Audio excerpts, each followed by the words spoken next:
Greetings, ladies and gentlemen, dear listeners. This is Comeza Radio Africa, the voice of Comeza. The mind, the journey, the destiny. We apply our mind to the journey that takes us to our destiny. That is our philosophy. We inform and entertain, we develop and educate, we empower and support, we associate and network. That is the idea. We are a business, entrepreneurship, and professional management services 24/7 internet streaming radio station. We broadcast music and talk shows across the world. Our objective is to use the African storytelling and Lekgotla conversation methodology in offering career coaching, education and learning guidance, continuous professional development, enterprise and entrepreneurship development, and connecting supply to demand. Our talk shows aim to affirm and support business professionals and entrepreneurs in their personal and professional journey of bringing difference to the world. These are talk shows that recognize excellence and greatness. Professionals and entrepreneurs are invited as a recognition of the great contribution they are making to humanity. We have a network of associates, members, and stakeholders who know our quality standards and therefore make recommendations to our teams. We are building a solid ecosystem of professionals and entrepreneurs committed to the empowerment of others, collaboration across sectors, sharing of insights and knowledge, building a base for succession and inheritance, and safeguarding the legacies for generations after us. We inherited these legacies from our forefathers and mothers, not to waste them, but to pass them on to generations after us. That is our duty and responsibility. Welcome to our weekly Conversations 101 in Coaching. I am joined by Mbali Madonsela, a life coach, a motivator, a person with an interesting but a serious story to share. We are going to talk about life coaching. Mbali, welcome and greetings at Comeza Radio Africa. Thank you so much, Sam. I'm excited to be here.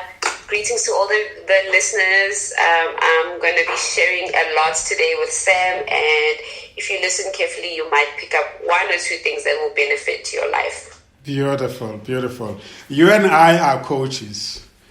Yeah? Yes. I am executive business coach. You are a life coach, NLP specialist. Beautiful combination. Lots of people out there hear about coaching, but many of them don't sometimes understand why is it having so many branches. So tell us a little bit about how did you decide to become a life coach and why NLP? And maybe also who is Mbali without going into deeper details, because I know I'm going to invite you back for more detailed talk just about your journey. Absolutely, great. Sam, Mbali Madonsela is a life coach. I do transformational coaching. I specialize in NLP and energy healing coaching. Mbali Madonsela is a girl from the East Rand. I was born and bred in Tembisa. Everyone knows where Tembisa is. Yes. The rural part of the East Rand. So, about how I got into life coaching. I've kind of always wanted to do life coaching. After I graduated from high school, I did explore psychology. I did explore human behavior. But as I was working, I got into corporate, I wanted something that was deeper than psychology and something that was more practical, because I found that as much as I loved psychology, it was too textbooky for some reason. So you wanted something very much close to life. Close to life, something very practical, something that the everyday person could understand.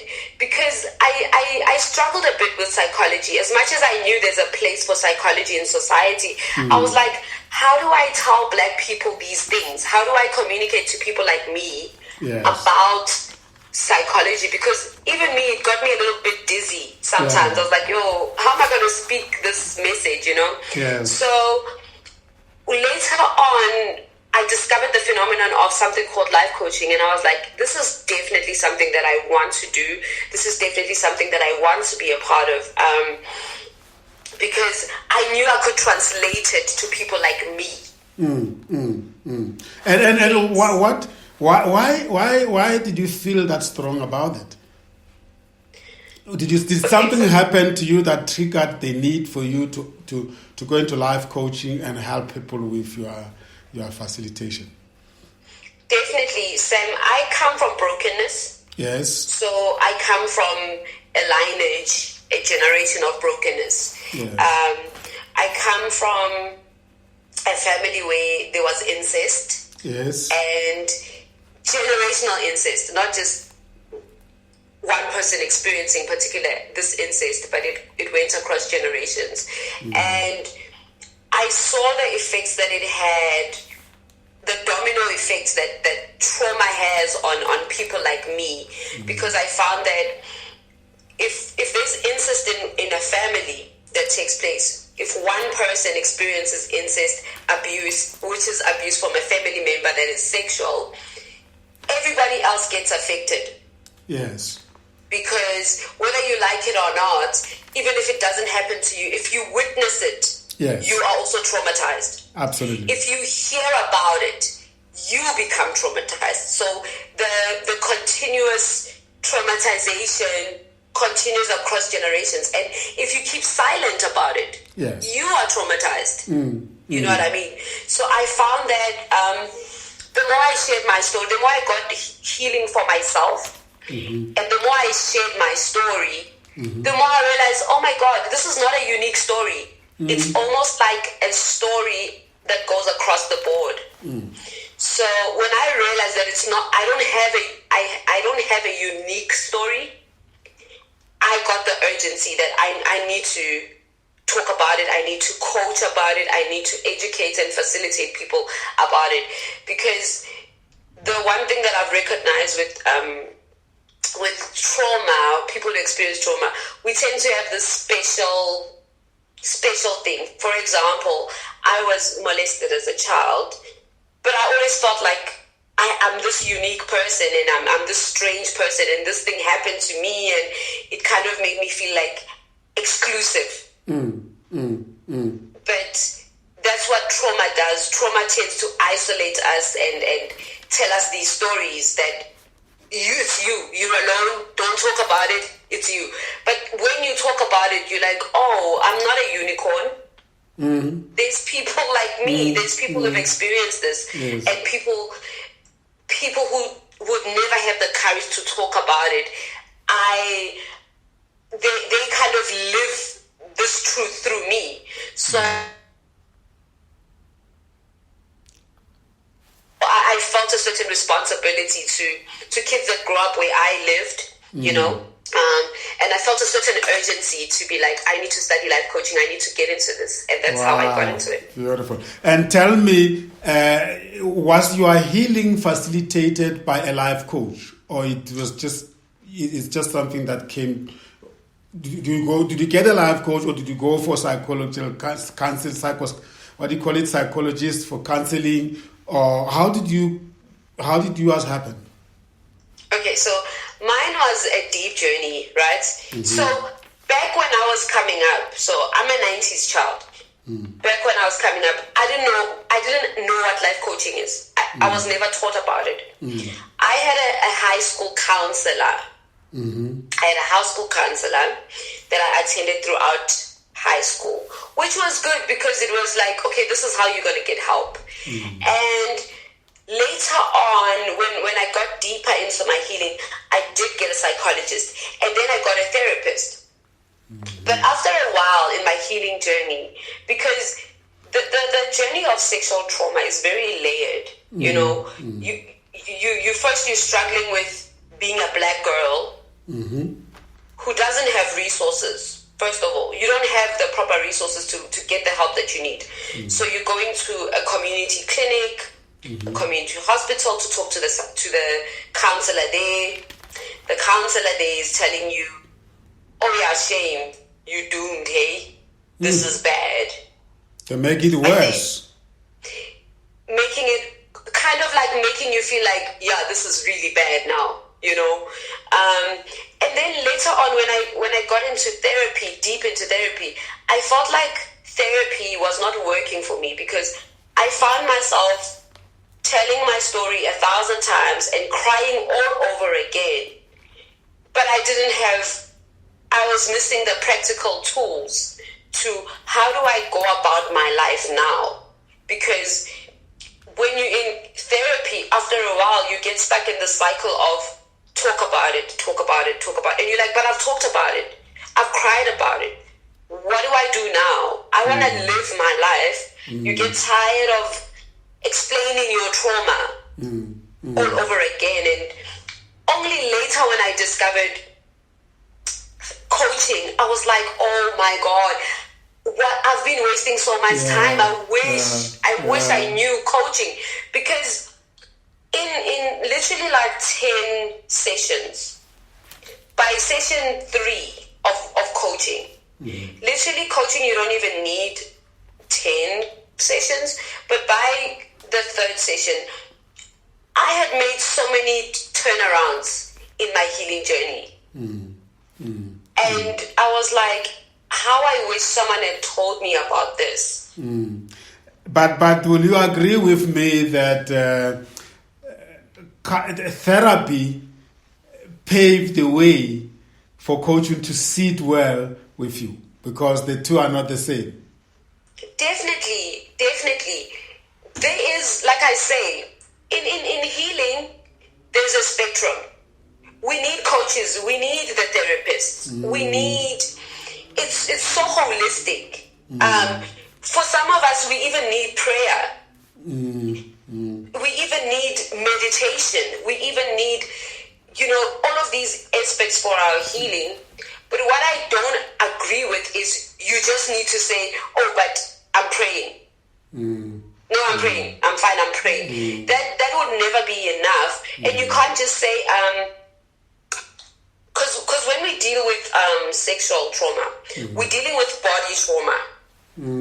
So, body trauma, from the 16-year journey that I've been in, is that body trauma is energetic.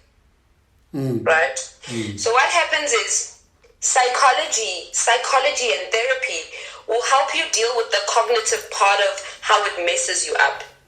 Right? But now what are you left with? You're left with the body trauma. So our body stores information. So how you were violated, that information gets stored in your body. So that's where the NLP techniques come in, because they help you release from your body the trauma that is stored in your body. Which, with all due respect, therapy and psychology can't deeply tap into that part. But for the cognitive part, for the mental part, I definitely think there is space. There is space for all healers to coexist. So there shouldn't be this war of, no, these coaches are coming in and taking our... No. No one is taking anyone, no one is doing anything wrong. We coexist because there is so much room for healing, and there's so much room for healers of all kinds. Like, you're a business coach. For that, for specialized business needs, I wouldn't recommend someone come to me.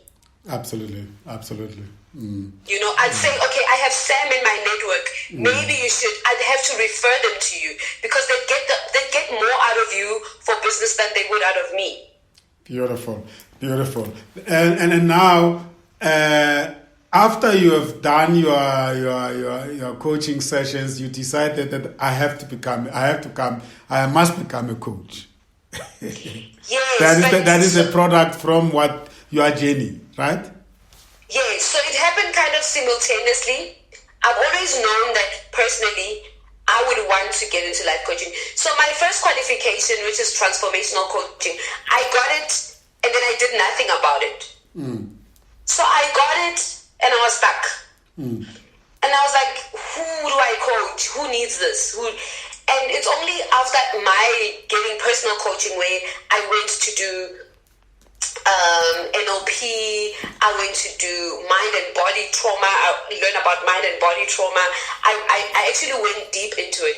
But honestly, my first qualification, then I was just like, okay, what now? What do I do?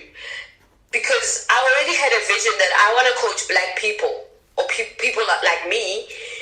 But people like me at the time didn't even know about coaching. Some of them still don't understand the dynamics, what goes into coaching and who cares about coaching and why do I need it. So this is interesting. So you took decisions as you were going through the process, and you had already done a lot of spade work.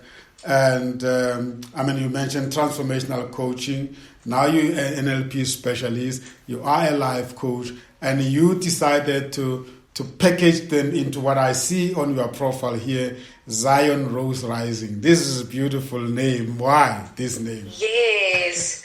Oh my God, the story of Zion Rose Rising.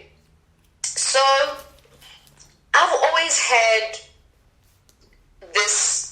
So I'm rooted in I'm very spiritually rooted, right? Yes. So the idea of Zion from the biblical term and how it was this favored city. Yes.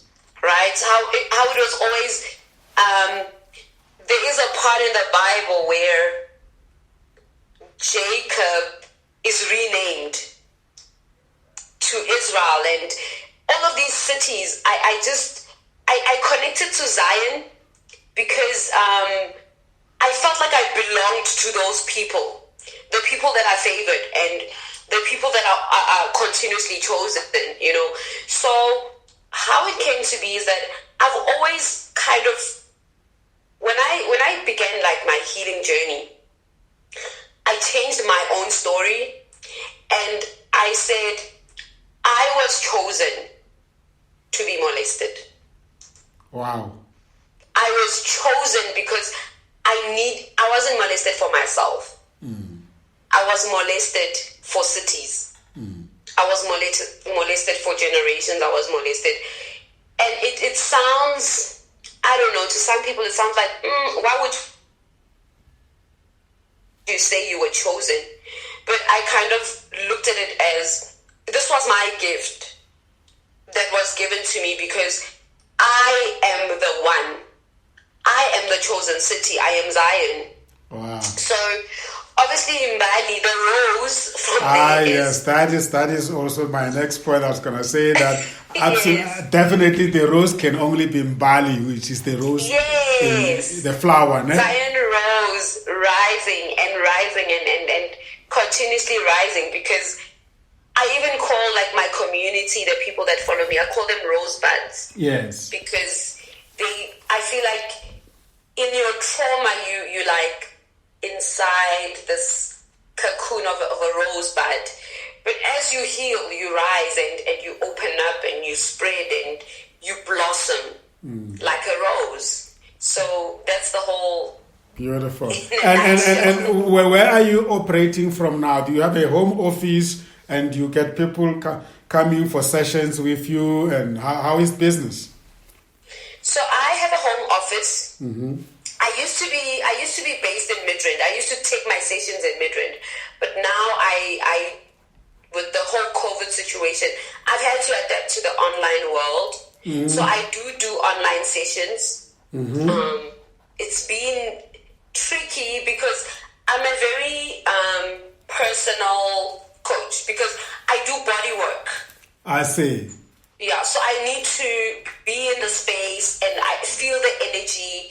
So it's been a challenge, but I do sessions at my home. I have space there. I have avenues for people to stretch and walk because my work is more practical than just sitting and discussing the what's and the who's of the incidents. You know, you have, this is beautiful. You have said something very fundamental, and it's a very painful way of looking at it, but that is the truth. That, you know, God, when God gives you a gift, He takes you through real stuff. Real stuff. Yeah, you've gone through real stuff, and I like the way you're putting it, that you were chosen. But I would like to add by saying that was just a journey towards achieving your life purpose. And God wanted you to understand the real meaning of it, and He had to put you through what He put you through. Absolutely. Yeah? Absolutely. And that shift, to be honest, that shift changes so much because, and that's what coaching helped me do, just the shift. It's just reframing your story. So telling your story in a way that empowers you. And when you bring out these services to the people, and I can feel your energy, even though we are distance apart, I can feel the purposefulness in your statements and your well-intended approach, the meaning you put behind it. And that is definitely what you are actually offering to the people. I'm sure sometimes people could just come and be with you and then get affected positively, right? Yeah, definitely. So I've heard a lot of people say that about me, like, oh my God, your energy is so like delicious, like we want to be in your space, you know. At the same time, I work hard for this energy. Like, I'm not born this way. I don't wake up like this. I really dig deep into my life and I find my treasures because that's what I need to give to people. I can't give what I don't have. So I'm always continuously filling myself. I'm filling myself so that when I'm in spaces, I'm a vessel basically. But if I'm empty, I can't really do the work that I do. So, you know, when before we went online and you asked me how I was, and I said, I haven't been okay for the past 2 weeks. And that is because I carry so much. I carry so many people because I'm an empath as well. So obviously as an empath, I'm continuously, I carry the burden of women. So anytime that I do hear news, I hear news and I hear news about women that have been abused and they've been traumatized, they've been hurt and they've been killed by their partners or whatever. I take it becomes so real to me and it's on my shoulders. So then I have to spend a lot of time in prayer and in meditation and in really healing my energetic space, you know. So I guess with every blessing comes a burden, and the burden that I was chosen for is to carry women of color, especially black women that go through trauma. And that is... Yeah, beautiful. So, but I assume you treasure this, even though it is heavy, because it is a calling, isn't it? Yes, definitely. It's how the story of Christ is told that he was made to carry a cross, and which is inaccurate because this man wasn't made to carry anything. He chose to carry it. At any given moment, he could have said, "I don't want to do this. I don't want to do this. Find another son or find someone else. I'm not doing this. Yeah. So obviously, I carry it well. I carry it with so much like vigor. I carry it so well because at the end of the day, I also do know that the thing that chose me, I chose as well. Wonderful. And there are no regrets. No. Have you managed to forgive those that put you through this trauma?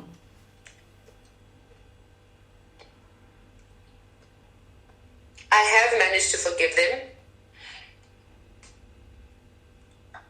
In forgiving them, I've also created meaning and definitions of what I call forgiveness. You know, sometimes you have to forgive people for the apology you never got. You have to forgive. And for me, that's where I was. I never got an apology. But I had to forgive an apology that I never got. And afterwards, I had to understand that forgiving the person doesn't mean that I keep them in my space, in my world. But you liberate yourself to move on with your life.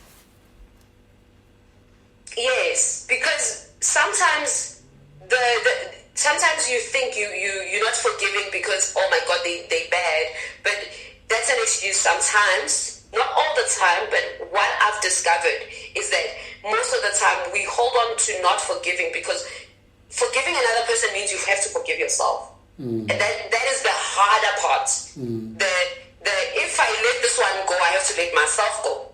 And it's hard to forgive yourself more than it is to forgive another person. Now, if somebody's out there listening, as talking about life coaching and using this particular example of having been sexually abused, they may think that life coaching is only that. Can we expand a little bit on life coaching? Because I don't want us to send the wrong message out there that life coaching is only to solve problems of trauma, like the example we are using. Broadly speaking, what is life coaching? Okay, let's start by, I'm going to start it like this, right? I'm going to start by defining trauma because already that's a big word and it's like, oh my God, it's the T word and everyone is struggling with unpacking it. I define trauma, I define trauma in two parts. And I always say there's overt trauma, which is like high-key trauma, which I call high-key trauma. And then there's covert trauma, which is low-key trauma. So, trauma varies. The high-key trauma, overt trauma, is the obvious trauma, which is like what I went through. That is obvious. You can't deny it. If someone shoots you, if you see your dad hitting your mother, that's big. That's overt. But then there are those traumas that you are not aware of, which are covert and they low-key. For example, if you grew up in a household where every time you try to talk about money, your mom would be like, no, we don't, stop it, you're stressing me. That causes trauma. You might not be aware of it, it's trauma. So I always look at life coaching as there are areas, we all have areas in our lives where we have blind spots, where we don't see. We don't have, these are called emotional blind spots. We are not aware of why we do the things that we do. Life coaching doesn't teach you anything new. It just points you in the direction to just lift your blind spots and really see why you do the things that you do. Because you might not know why you do the things that you do. For example, small things that you think, no, Mina Vele, I'm impatient. No, Vele, I don't have time. You think that's how you are and who you are. but you don't realize that maybe something happened to you that caused you to just be like, hey, I'm a no-nonsense person. So life coaching is guidance. Life coaching is facilitation. Life coaching is, let me hold your hand and we go in the direction that you want to go. Life coaching is clarity. Because sometimes you just need someone to give you clarity that you would never have gotten on your own. Like someone comes to you and says, I've always had these business ideas. I've always wanted to do this. But every time I implement, it all falls apart. There is a blind spot there that you are not aware of. Maybe you have the fear of succeeding. Maybe you have the fear of failure. But you cannot figure it out on your own, in your own head, with your own blind spots, living on yourself. You just need someone to say, let me just help you adjust this mirror. Let me just help you see that. Let me just wipe the windscreen. That is life coaching. So you hold the mirror and let people see themselves through that mirror, and if they look away, you put it the right way. So yes. Yeah. Sometimes you clean it a bit, Sometimes you're like, okay, maybe we need to go outside to see properly. That is what life coaching is. Yeah. And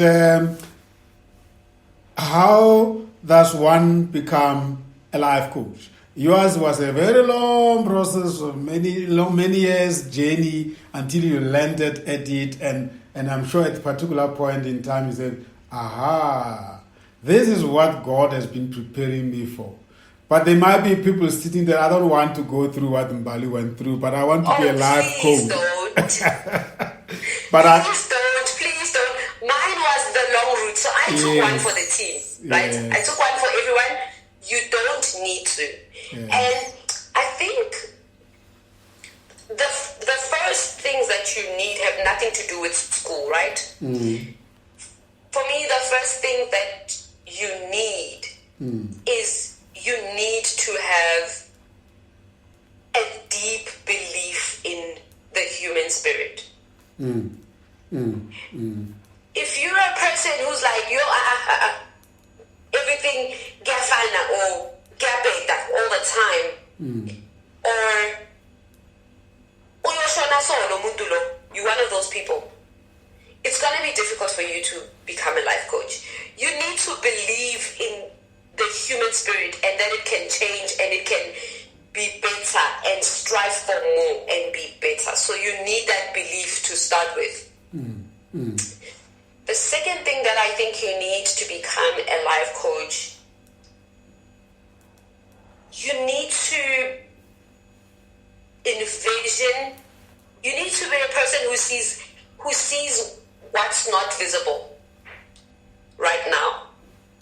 So if there's COVID right now, you kind of need to be a person who sees a bigger picture that is beyond what is happening currently.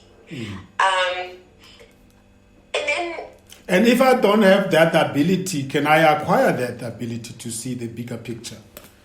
Absolutely. That's why we have coaches. You can. Coaches can facilitate the process of you developing the capability to be able to see the bigger picture. Yes, because our personalities are not permanent. Beautiful. We're not permanent. Like, it's not like if you were born an introvert, you must die an introvert. Yeah. If one day you say, I really want to be outgoing and I want to be this, you can kind of mold yourself the way you need to mold yourself. You just have to have the desire to. Because we can't work without desire. Life coaching doesn't push you in a direction you don't want to go. It guides you gently to where you already want to go. And finally, obviously, it's important to get that accreditation. Yes, as a coach. Yeah, I think it's important. It's fundamental that you get that accreditation, and because that will also determine if you really want to do this. Yes. Because as much as people don't know what life coaching is, they have this idolized version of maybe a Tony programs, and it's life coaching is this. Yes, let's go. Like, no, it's you know. So maybe when you go through the accreditation, you might be like, no, I don't want to do this. I don't want to do this stuff. Yeah, like, this is not what I signed up for, you know. So it will give you the opportunity to really check if you really want to do this. What role can supervision play in these situations? Coaching supervision. In terms of? Coaching supervision. I mean, that you need as well, because you need mentorship. Yes. So we need a feedback system. We constantly need a feedback system because how will you know if you're growing in the right direction or you're moving in the wrong way? Because facilitation and that supervision, it also protects you emotionally. It facilitates you to know when to draw the line, because you'll find sometimes you're coaching a person who's intentional about being toxic. That like happens. Yes. So when you leave that session, you're feeling a bit toxic. You're feeling like what just hit me? I have experienced that, Mbali. Right? Yeah. Because very heavy on you, and you feel like, do I need this?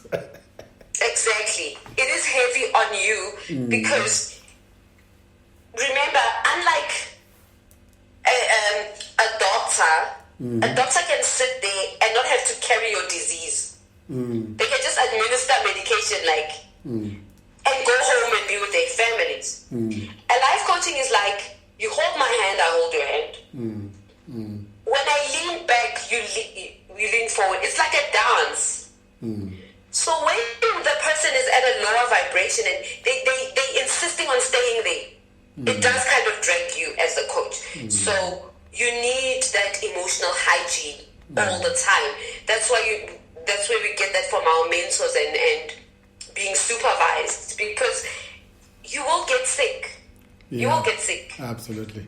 Now, and then you went further and you explored the NLP, and now you are an NLP specialist. Now, this is a foreign term to those who have not read about NLP. Yeah. They hear people say, I'm an NLP coach, I'm an NLP specialist.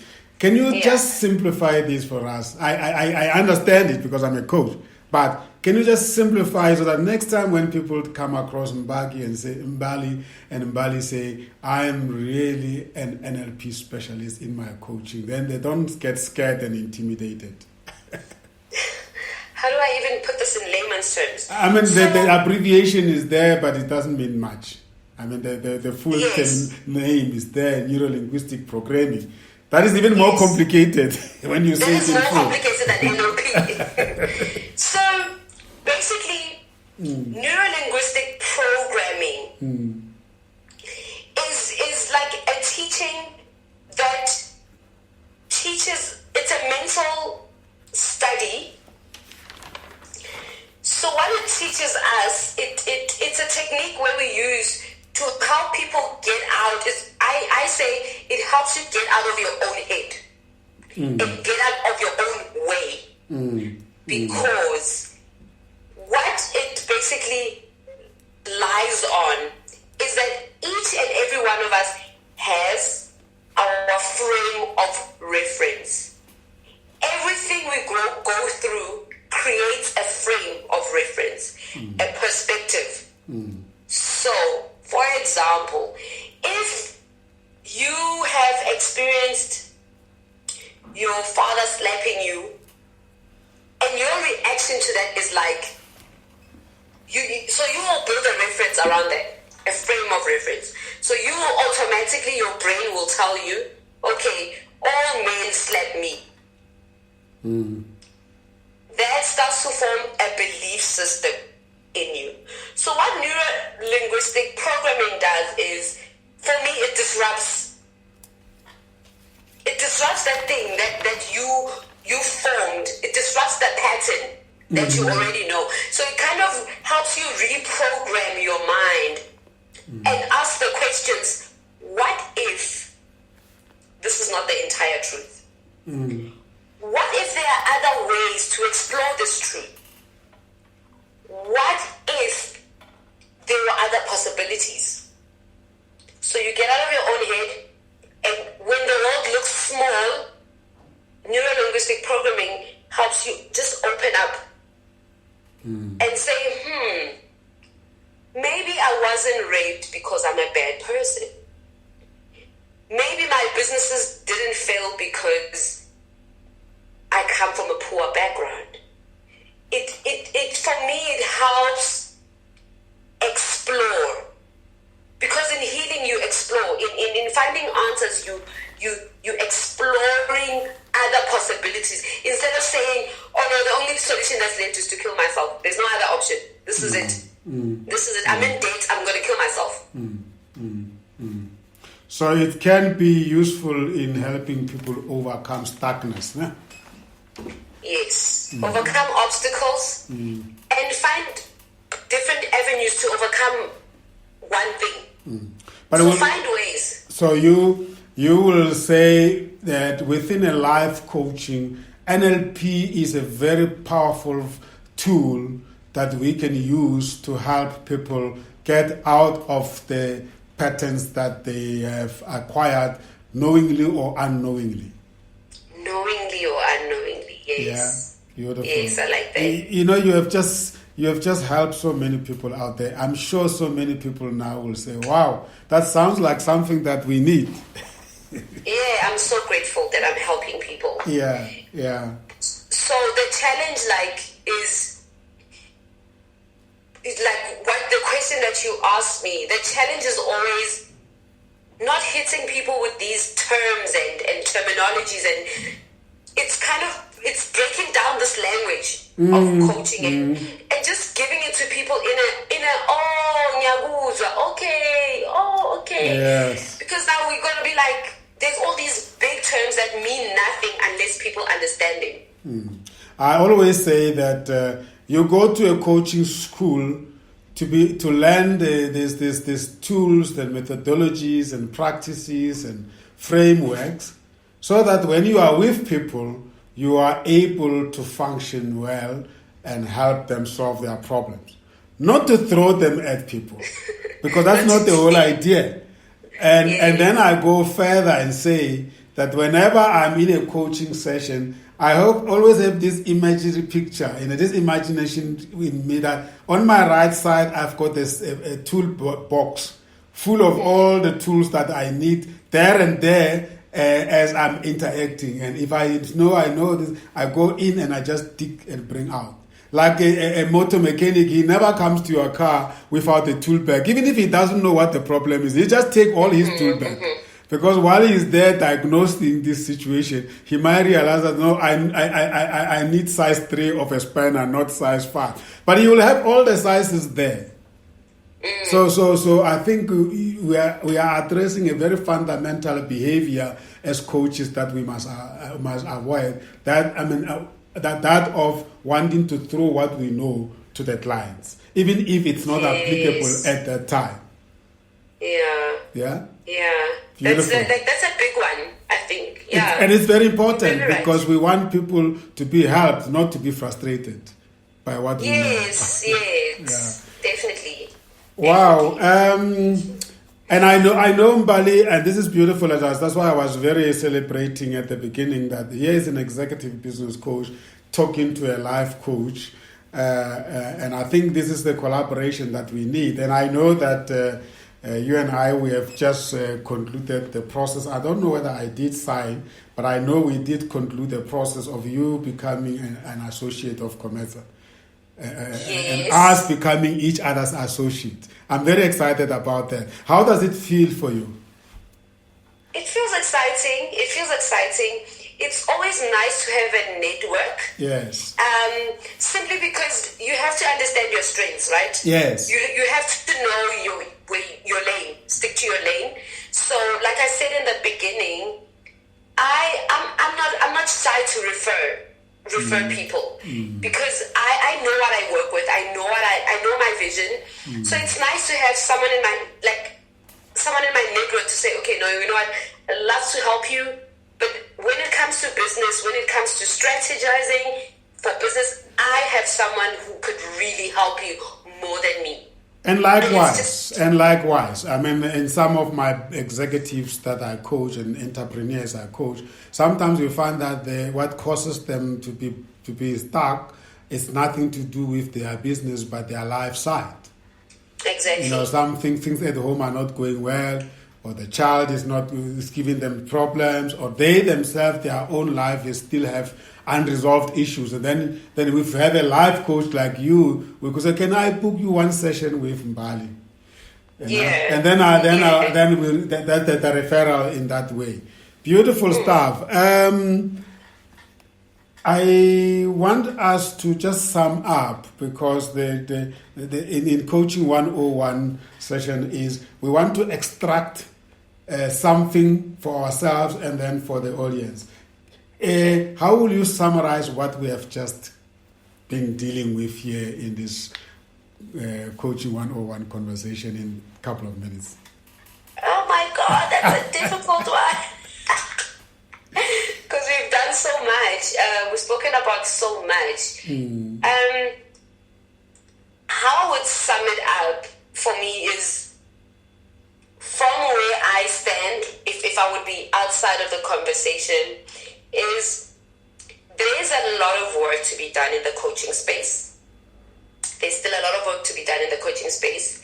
There's a lot of education that is still needed around why people need coaching and the differences between coaching and therapy and counseling and where all of that fits in, you know, because it's not a this or that conversation. It's not you either choose coaching or you choose therapy. They can coexist and they can work together. And I think also it's important that people understand that coaching doesn't it's not a remedy. It's not like a quick fix. Oh yeah, let me quickly go to coaching and now I'm sorted. This person will put me in line. You put yourself in line. The coach will facilitate. It's like you train, you need to be willing to show up, and the coach facilitates. So the coaching relationship is not a dependency relationship. It's the coach will meet you where you show up. The coach will not force themselves on you, but the coach will meet you where you need to be met. And I think that's what people need to understand about that. And the other thing that I would sum up would be, we didn't touch on it, but I need to sum up on it. The whole idea of people saying, oh, but coaching is expensive. Coaching is expensive. And coaching is an expensive investment, is what I call it. It is an expensive investment. It's the investment that you spend on, you put a lot of money in, but the returns are always great. The returns are always worthwhile. So I just needed to clear that conversation about people telling me, oh my God, why is it expensive? It is expensive. It is expensive, but it is an investment on your life. Yes, so Beautiful. that's me. Yeah. Summing it up. Also, it's important. Also, the last thing is, we really can't do this journey on our own. This journey of healing, this journey of finding ourselves, finding our worth, finding our businesses, finding meaning in our lives, and finding meaning, like finding our finances, getting it right in every area of our lives. We can't do it on our own. Even the most successful people have mentors and coaches and they have guidance and prayer warriors behind them. So the essence of it is a coach gives you that backup that you need. It forms part of your network to help you be better. Beautiful. Beautiful. Let's check out like typical coaches do. Yes. What can be confirmed? What was confirmed for you by our conversation today? Something that you always had in mind, you always knew that was confirmed during my conversation with you. What was confirmed for me is sometimes it's easy to take what you know for granted. For example, I've confirmed that I need to slow down my language and kind of see myself as I'm teaching. When I talk about coaching, I'm almost teaching to a child and not rush it, because we just, even on our social media, you blabber on, and then people are like, we don't know what coaching is, we don't know what NLP is. So they don't engage you not because they stupid about coaching or don't want to listen, but it's like, we don't know these things. First explain these things to us. So I think it's confirmed that we need to just get into like a teaching mode more than anything. And simplify things. Yes. So what is your take home, Mbali? My take home is I have an opportunity to grow as a coach. There's so much more that I could do within myself, and the way I present my business, the way I present the things that I do, because I know there's space for it, but I also have to rise up. I can do more to rise up to that space, to meet that space. Beautiful. Any new behaviors, new change, new ways of doing things, new practices from now on? Oh my God, I think there's been so many. Yes? I think there's been so many. Like I wrote a few points. Honestly, I'm not going to mention them. But there have been so many. The education element is very, very important. And the clarity about what you do is very, very important. And can I mention one? Because you're looking at me like I need to mention. I want to hold you accountable next time. You're you're not getting away with this one. The practices that we need to learn, I'm gonna learn, is within the healing space. No one is better than the other. We all need to start being more empathetic and work. Know that we're working together. We're just doing different things. So if I'm a life coach, I can't look down on a therapist. I can't look down on a sangoma or whatever. I just have to honor their space and do what I'm called to do. Beautiful. Thank you so much. That is wonderful. Thank you very much, Mbali. And I really once more appreciate your energy. I appreciate your enthusiasm. I appreciate your generosity with your life story, and I appreciate your desire to use that to share with other people and make a difference in their life. And I'm so proud to have you as one of our associate coaches, and I'm sure when people contact us and are looking for a life coach, you will definitely be uppermost in our mind. We're going to talk to each other a lot. I still want you to come back where we have a session just dedicated to your life story. Is that a deal? Thank you. It's a deal. Beautiful. Ladies and gentlemen, that was Mbali Madonsela, and I'm proud to say that she is a commercial associate coach. If you want to get hold of her, you can contact Portia and Michael at Comesa. They will certainly put you in touch with her, and I know that you are going to do that. She's the founder of the Zion Rose Rising. Now I know the meaning of the name and how it came about. It is powerful. It's really powerful. Once again, that was Comesa Radio Africa Coaching 101 conversation with life coach and NLP specialist Mbali Madonsela. My name is Sam Tima. I am the CEO and Executive Business Coach at Comeza GOC International. Check our website, www.comeza-goc.com. You are welcome to consider becoming our individual or corporate member of Comeza Friends and Supporters Club, NPO.